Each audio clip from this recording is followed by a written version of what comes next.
Graças e louvores se dê agora e a todo momento ao Santíssimo e Digníssimo Sacramento. Graças e louvores se dê agora e a todo momento ao Santíssimo e Digníssimo Sacramento. Graças e louvores se dê agora e a todo momento ao Santíssimo e Digníssimo Sacramento. Querida Igreja de Cristo, povo amado de Deus, hoje nos encontramos aqui na Capela São Luís Gonzaga, Comunidade Baixio dos Lopes, onde tem essa ermida, essa capela, dedicada ao padroeiro da Comunidade São Luís Gonzaga. Comunidade que eu nasci e me criei, aonde a gente trabalhou, junto com toda a comunidade, para edificar esta capela dedicada ao santo São Luís Gonzaga, aonde todo o povo de Deus trabalhou. Então aqui é patrimônio da fé aqui do povo da Comunidade Baixio dos Lopes. E me encontro aqui hoje para, neste local, nós podermos meditar a palavra de Deus, Santo Evangelho de hoje, em que o evangelista São Mateus, no capítulo 12, a partir do versículo 46 ao 50, onde vem intitulado A Nova Família de Jesus. O Senhor esteja conosco, Ele está no meio de nós. Proclamação do Evangelho de Jesus Cristo segundo São Mateus. Glória a vós, Senhor. Jesus ainda falava para as multidões, e eis que sua mãe e seus irmãos estavam fora querendo falar com ele. Alguém disse a Jesus: eis que tua mãe e teus irmãos estão ali fora querendo falar contigo. Respondendo, ele disse à pessoa que eu tinha avisado: quem é minha mãe e quem são meus irmãos? E apontando com a mão para os seus discípulos, disse: eis minha mãe e meus irmãos. Pois aquele que faz a vontade do meu Pai que estais nos céus, este é meu irmão, minha irmã e minha mãe. Meus irmãos e minhas irmãs, essas são palavras da nossa salvação. Glória a vós, Senhor. Que as palavras do Santo Evangelho perdoem os nossos pecados, conduz à vida eterna. Amém. Querida Igreja de Cristo, povo amado de Deus, a palavra vem nos dizer que Jesus está num certo local com seus discípulos, como sempre, incansável, evangelizando. O Senhor não tinha descanso. É como ele diz lá em João 4, versículo 34, o meu alimento é fazer a vontade do Pai. E a vontade do Pai para o Filho era que o Filho viesse revelar aquilo que estava guardado em Deus e que se revela no Filho. O Verbo divino se fez carne e habitou entre nós. Então Jesus, Filho de Deus, veio enviado pelo Pai para trazer as revelações do coração do Pai para a salvação da humanidade. Cristo se torna assim aquele que vai dar a vida por toda a humanidade, aonde nossa salvação consiste na pessoa de Jesus Cristo. Ninguém chega ao Pai senão por mim, diz o Senhor. E aqui, como diz a palavra, Jesus ainda falava para as multidões. E eis que sua mãe e seus irmãos estavam lá fora querendo falar com Jesus. Então, Jesus está ali pregando a palavra para as multidões com seus discípulos e uma pessoa chega e diz: Senhor, tua mãe e teus irmãos estão lá fora e querem falar contigo. E Jesus aponta para os seus discípulos e diz assim: quem é minha mãe e quem são meus irmãos? Minha mãe e meus irmãos, ele continua, são todos aqueles que escutam e põem em prática a palavra do meu Pai. Quando Jesus aponta para os discípulos, Jesus está apontando para a igreja. Gosto sempre de dizer, a presença dos apóstolos é a presença da igreja. Pedro, primeiro Papa, Mateus 16, 18, sempre fico voltando, Mateus 16, 18, aonde inicia a igreja do Cristo. Pedro, tu és pedra, e sobre essa pedra eu edifico a minha, no singular, igreja. Então, quando fala apóstolos, fala a igreja. Então, Jesus olha para a igreja e diz: aqui é minha família. Então, meus irmãos, nós que estamos congregando na igreja do Cristo, nós devemos nos comportar como família de Deus.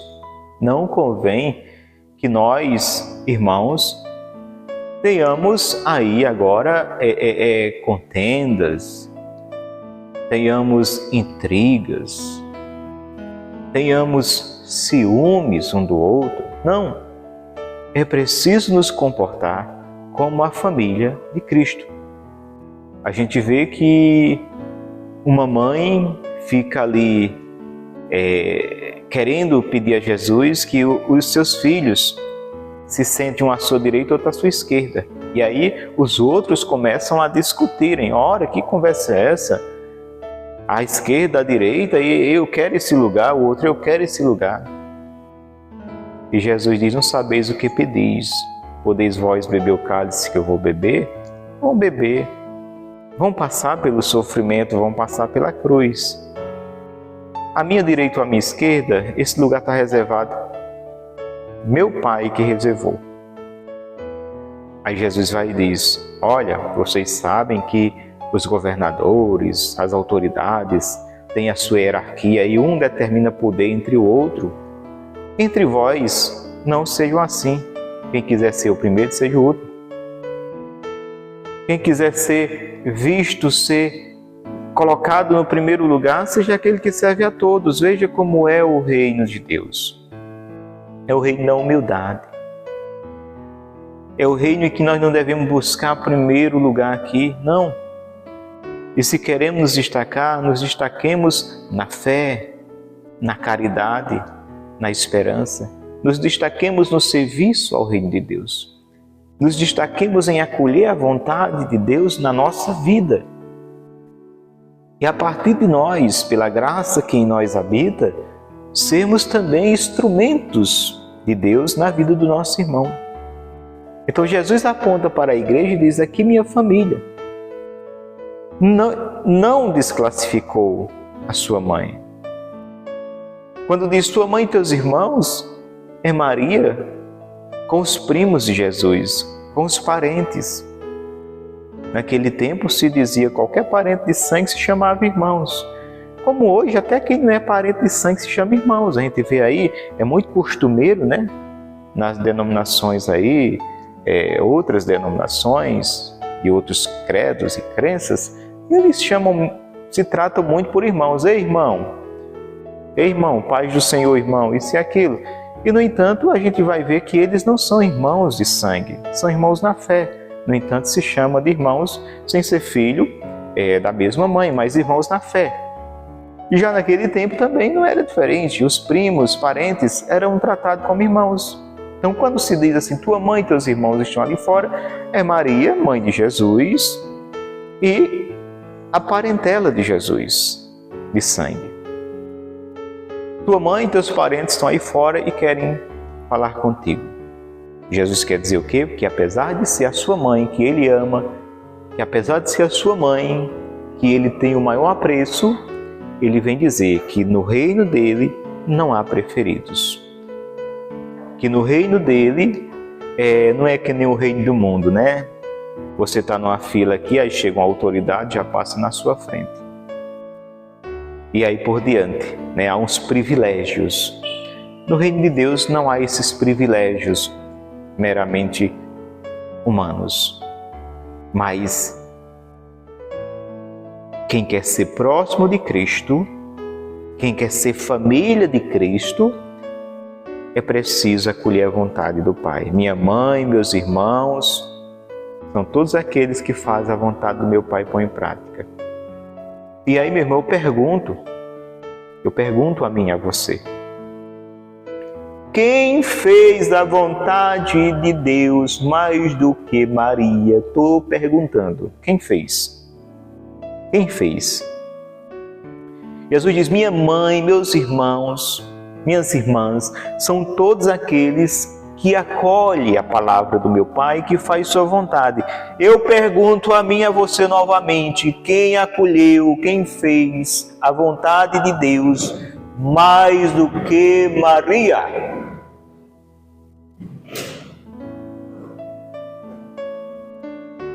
Mais do que Maria? Ninguém.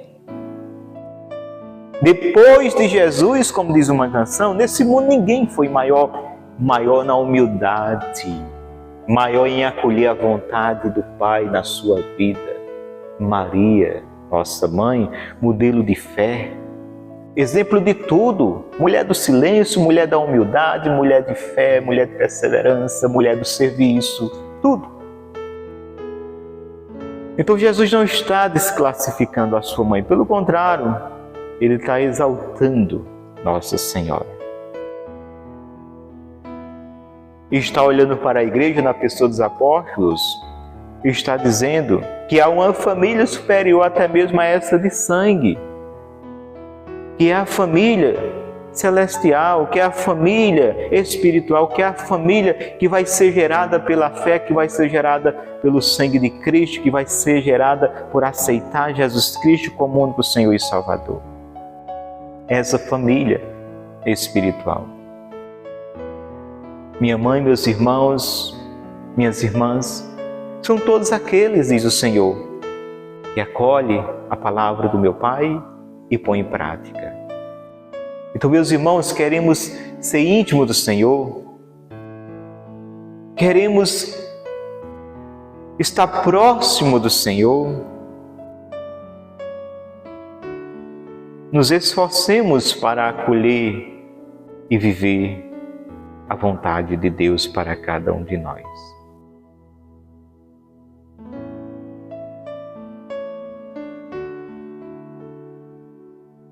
E apontando com a mão para os seus discípulos, disse-lhes: Eis minha mãe e meus irmãos, pois aquele que faz a vontade do meu Pai que está nos céus é meu irmão, minha irmã e minha mãe. Apontando para a igreja, eis aqui a minha família. Cristo já disse: Vós estáis do mundo, mas não sois do mundo, mas do mundo vos escolhi. É isso que Jesus está dizendo. Meu reino não é nesse mundo. A minha família é a família que acolhe a vontade do meu Pai. É a família igreja.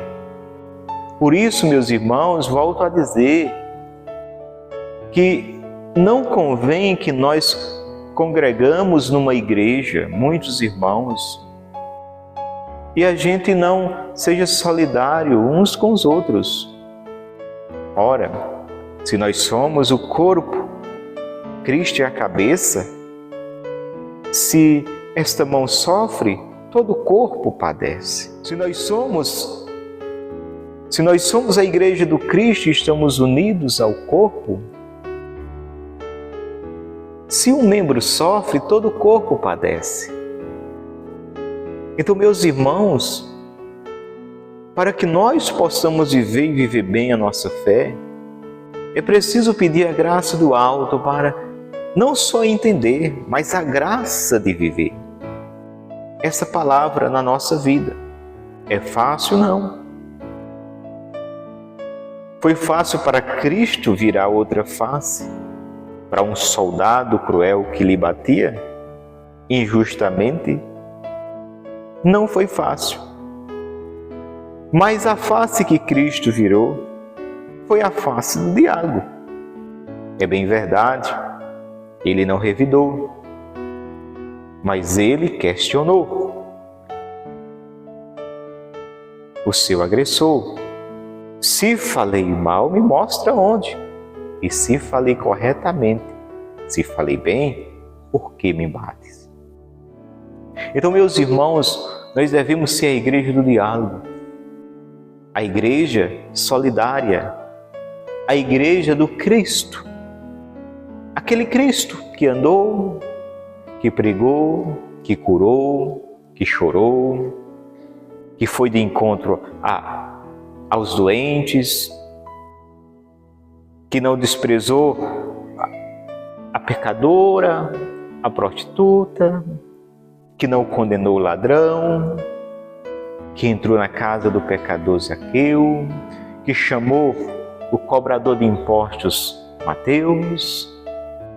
Esse é o Cristo que age não conforme os padrões do mundo, mas que age conforme o seu coração e a vontade do Pai.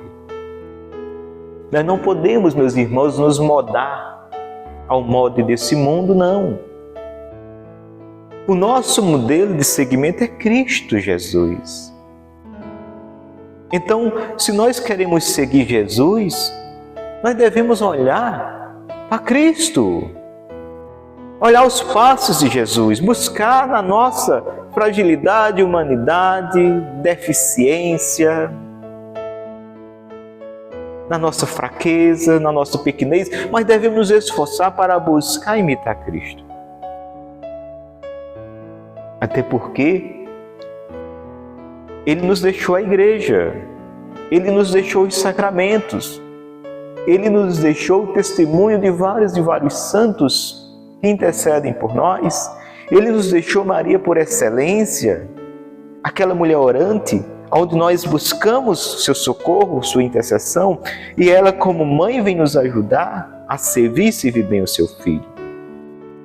Mas é preciso nos esforçarmos, é preciso lutarmos dia a dia para viver essa vontade de Deus. Volto a dizer, no mundo paganizado, no mundo que não aceita Cristo, no mundo que não aceita a palavra de Deus, e o mundo que rejeita aqueles que querem viver a radicalidade do Evangelho. Até o meio termo, até o faz de conta, se é bem acolhido, mas se você quer viver a radicalidade do Cristo, você é perseguido até dentro da igreja. Ora, quem foi que perseguiu Jesus, meus irmãos? Foi a igreja da época. Quem foi que matou Jesus? Não foi o Império Romano, foi os sumos sacerdotes. Toda a trama partiu deles. Pilatos, o pobre de Pilatos, procurando todo meio de não participar daquela trama dos sumos sacerdotes, ele ainda faz aquele simbolismo: eu vou lavar minhas mãos, como se não tem nada a ver com isso, mas de qualquer forma se tornou culpado pela covardia. Mas quem matou Jesus foi a igreja da época. Então, meus irmãos, nós não podemos jamais nos deixar vencer por esse mundo que quer nos calar, por esse mundo que matou Cristo há 2000 anos atrás, porque falou, e quer continuar matando os cristãos que querem falar, fazer ecoar a voz de Cristo nos dias de hoje. Mas nós sabemos que o nosso Cristo, que eles crucificaram e que mataram, ressuscitou. O nosso Cristo ressuscitou. Nós temos a cruz como sinal de nossa salvação. Cristo na cruz, que é a fotografia do terror do demônio, por isso que ele não suporta a cruz, porque é a fotografia da vitória nossa, a vitória de Cristo sobre a morte, sobre o demônio. É terror para os demônios. Mas nós sabemos que Cristo ressuscitou ao terceiro dia e vive está. E disse: estareis convosco até o fim dos tempos. Vós não estão só, vós não vão ficar só. Vós não estarão só, eu estarei convosco até o fim dos tempos. Então, nós não estamos sós, de maneira alguma. Não devemos temer, mas confiar.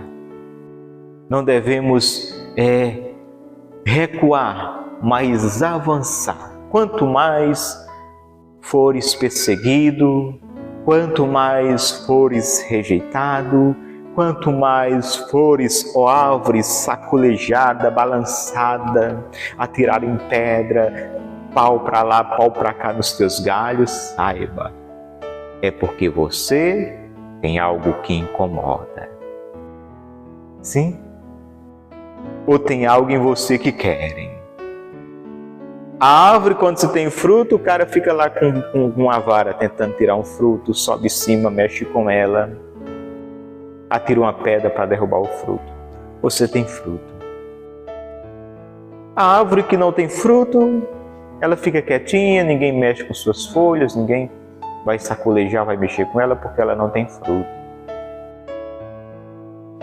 Aquele que brilha, aquele que tem luz, incomoda. Tem uma historinha que, numa noite, o vagalumezinho, né? Aquele vagalume, a gente vê aí no sertão, na zona rural, consegue ver aquele bichinho apagando e acendendo, apagando e acendendo. Aí diz que o vagalume via voando, aí vinha uma serpente, viu ele e começou a perseguir. E perseguiu o bichinho, e ele voando, apagando e acendendo, e aquela serpente sem desistir, e ele cansou.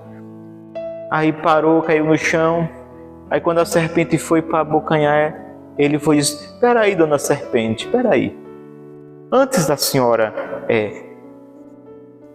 me comer, antes da senhora se alimentar de mim, só me responda uma coisa. Eu sou tão pequenininho, com certeza não vai fazer diferença no seu estômago. Você vai ficar com fome. Por que você quer me comer? Por que você quer se alimentar de mim se eu não vou saciar a sua fome?" E a serpente foi e falou: "Não é porque você vai ser alimento para mim, porque você não vai fazer diferença no meu estômago. É muito pequeno. Mas por que você quer me comer, dona serpente?" E ela disse: "É porque seu brilho me incomoda." Não incomode, meus irmãos, com o seu brilho, o brilho de Cristo. Incomode com a luz do Evangelho esse mundo. Não se acomode com o mundo, mas incomode o mundo com o anúncio da palavra de Deus. Use as redes sociais para anunciar Jesus, porque enquanto nós estamos nos calando, muitos estão usando esse meio para praticar o mal, para incentivar o mal. Tantos jovens aí iludidos pelas mentiras, as redes sociais aí que levam a juventude a se cortar, a se mutilar, a passar de etapa para fazer o mal. Como eu disse e volto a dizer, nós não devemos ter medo desse mundo corrompido, nós não devemos ter medo do barulho desse mundo, nós devemos ter medo de nós silenciar, daqueles que é chamado a ser luz, silenciar, abafar, como Jesus disse, uma luz não foi feita para colocar debaixo da mesa, mas foi feita para colocar em cima e iluminar. Você tem luz de Cristo em você, você recebeu o Espírito Santo, por isso é preciso nós anunciarmos incansavelmente, aonde quer que estejamos, sentou do meu lado, saia evangelizado. Evangelize. Se Deus te confiou esta palavra, essa missão, não tenha medo. Evangelize. A tua luz vai alegrar uns e vai incomodar outros. Mas nem pelos que se alegram, nem pelos que se incomodam, não será o motivo de avançarmos. Os que se alegram não será a nossa motivação de irmos. Louvado seja Deus, que se alegram e acolhem. E os que não se alegram, que nos perseguem, não será o motivo de pararmos, porque a nossa motivação é Cristo Jesus. E ponto final. Por isso, continue firme, meu irmão, continuemos firmes na missão que o Senhor nos confiou, porque minha mãe e meus irmãos, como diz o próprio Jesus, são todos aqueles que acolhem a vontade do meu Pai, que acolhem a palavra do meu Pai e põem em prática. E pôr em prática é trazer primeiramente para a nossa vida, fazer com que ela se torne vida em nossa vida e testemunhá-la e anunciá-la. É essa a missão que a igreja nos confia. É essa a missão que Jesus nos confia. Por isso, mesmo na perseguição, se o teu brilho está incomodando, brilha cada vez mais. Sempre na humildade, sempre na consciência e a ciência de entender que nós somos como lua, não temos luz própria. Se nós refletimos luz, nós sabemos que é a luz de Cristo. Nós só precisamos estar aqui, em Cristo, em frente a Jesus, na presença dele, e a luz dele vai iluminar nós. E a luz de Cristo iluminando a cada um de nós, nós também nos tornamos pessoas que refletem a luz de Cristo. Que eu e você entendamos a cada dia que nós fomos chamados a não ser telespectadores na igreja. Nós fomos chamados a não assistir à missa, mas a participar. Nós fomos chamados não só a ouvir a palavra, mas nos comprometer com ela. Nos comprometer com ela, trazendo à nossa vida essa palavra viva que cura e que salva. E nos comprometendo de sermos arautos, testemunhas, aqueles que emprestam os nossos pés, os nossos braços, a nossa voz, todo o nosso ser a serviço do Cristo. Eis-me aqui, Senhor, envia-me que eu vou. Dai-me a Tua graça, dai-me a Tua sabedoria, dai-me a Tua força, dai-me coragem, para mesmo diante das dores, das tribulações, das angústias e sofrimento, continuar firme te anunciando, ainda que essa luz incomode as serpentes deste mundo, eu irei avançar para as águas mais profundas. Louvado seja nosso Senhor Jesus Cristo, para sempre ser Deus louvado. Querido irmão, querida irmã, Deus te abençoe, Deus me abençoe. Você que esteve aqui agora, vivenciando essa palavra por este canal, peço a você, evangelize comigo através desse canal, compartilhando esse vídeo, se inscrevendo nesse canal, deixando seu like. Quando você deixa seu like, o YouTube impulsiona, seja, ele empurra esse vídeo para mais pessoas. E aí juntos estaremos contribuindo com a evangelização. Como diz, quem contribui com o evangelizador tem os mesmos méritos daquele que está lá evangelizando.